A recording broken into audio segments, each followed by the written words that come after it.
Yeah, so Venom is kind of dumb.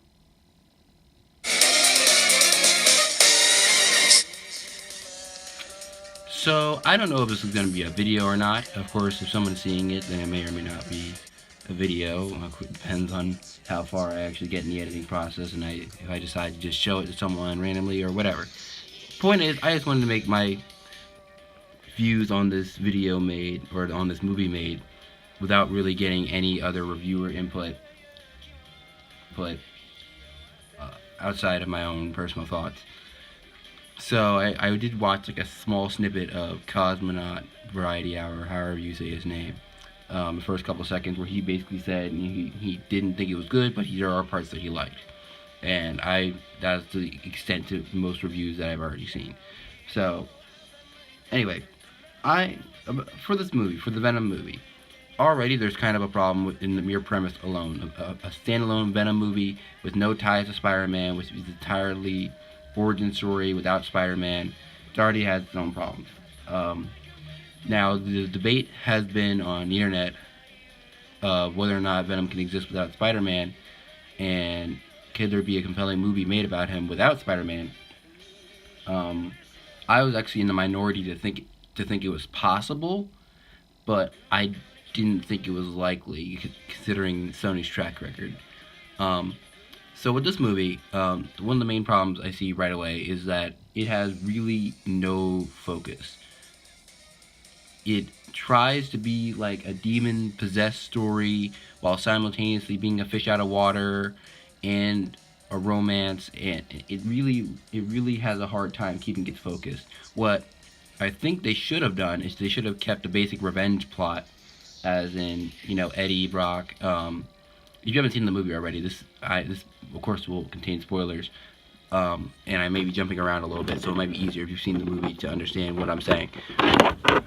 So generally, Eddie Brock's path should have been really a vengeance path. Like, that would have been the closest thing you could have done with a Venom story that wouldn't have required Spider-Man. And it seemed that at first they were kind of doing that, but it really starts going off the rails once Eddie actually gets his symbiote. For one, it seems like more like it's a burden rather than a sinful pleasure like it's been represented in the past. Like, it feels really good, but it does really bad things. They acknowledge that later on at the very end of the movie. They're like, "Oh yeah, I like the power." When Eddie was talking to Anne, his love interest, he was like, "Oh yeah, you enjoyed the power." Of course, that was over the joke of, "Oh yeah, did you enjoy the kiss? Because they're technically broken up now." Blah blah blah blah. But anyway, that's already a distinct representation change, which I mean is fine. I mean, it's not a terrible change. It's not like the whole not having Spider-Man in the freaking movie at all. But it does. It's hard to keep focused because it's the demon aspect. Then the Venom symbiote, when it's talking to Eddie, it's all like childish, but yet competent, but yet incompetent, but yet like very confident in place of competent, and then very, you know, less confident. I can't think of the word right now. When it's talking about itself, it describes the symbiote Venom. Venom is actually the name of the symbiote. It's not the name of when they're combined together. Venom is the name of the symbiote, just like Riot is the name of the other symbiote. Yeah, there's another symbiote in this movie named Riot. I think he actually is in the comics. I think he's like a offspring of Venom, but that's not really important. Anyway, yeah, Venom is not their collective name. It's just, well, they try to make it seem like it is, but it's more the symbiote's name than their collective name. What was I saying? Anyway, I was talking about focus. Anyway, like I said, it seemed like they were going with a revenge plot when they started. They seemed like, he had it all, then he lost it, then he gets the symbiote, and you think, okay, now he's gonna take revenge on all the people he thinks wronged him.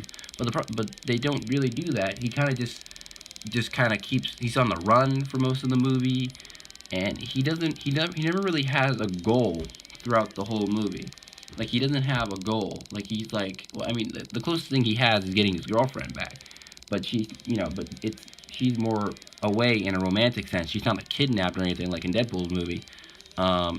well, even well that kind of happens near the end. But anyway, um, but he doesn't really have a obtainable objective in this film except for possibly exposing the Life Corporation, and that's not even really his main focus because he quits doing it, and then when he gets an opportunity to do it again, he decides that it's not worth the trouble.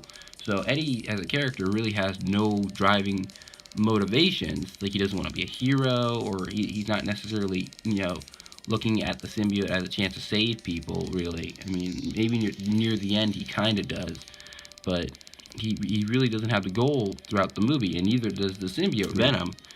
They just kind of just are on the run from the Life Corporation until they get caught, and then they, break out again, or Eddie gets caught, and then he gets rescued by his girlfriend wearing the symbiote, and she's all like, girly Venom with all her, her bust and her proportions and all that stuff. But yeah, it really lacks a clear direction. I think that was the main primary problem with this movie, is that it really lacks direction. You can tell the thought process of this movie wasn't, okay, let's make a Venom movie. I think we could do that even without Spider-Man, and here's how I think we could do it. The process was, we can't use Spider-Man right now because he's with the MCU. What other license do we have? Oh, well, we technically own all the other villains in Spider-Man's universe. What's a popular one? Oh, Venom. Let's make a Venom movie. Like, there was no thought process in making it. They were just like, let's make a Venom movie, rather than genuine interest to make a Venom movie with the Venom character. It was just an interest of using the license and using a popular character that was recognizable. Because Venom is one of Spider-Man's most popular villains. And he's probably I think he probably might be the most popular villain. I don't think Green Goblin is super well known, even though he's probably Spider-Man's main antagonist. But Venom is probably Spider-Man's most popular villain. I could be wrong, but from my viewpoint, that's probably accurate.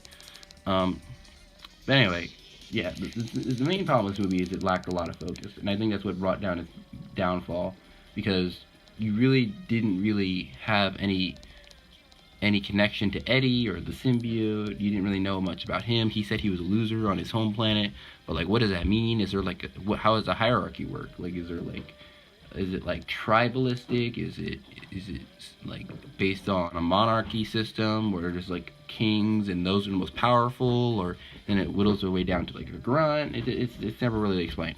So it's hard to connect because you really don't know much about either of them, and it's even more difficult when what we do know is inconsistent. Like, Venom will go from being like this demonic presence influencing Eddie to being like, oh, let's jump out this window, and then Eddie's like, no, and he's like, pussy, like really, like he's like a child now, like he's like a child searching for adrenaline, rather than the demonic presence we've been led to believe so far. So there are other things I could talk about, but this video is getting a little bit long. I just wanted to make some of my views. If I was to give this this movie a number, I have a rating system, but I would have to look at it in order to give it a more accurate number. But if I were to give it a number off the top of my head, I'd probably say it's a 5 or a 4.5 out of 10. It's not very good. It's not particularly bad. I mean, people probably think 4.5 is like a negative number, but not really. It's just below average, mostly because of how unfocused this movie was. It wasn't terrible. Would I recommend it? There were some cool fight scenes, but overall, it wasn't that crazy an experience. So those are my thoughts. Like and subscribe. Blah blah blah blah blah blah blah. Good day.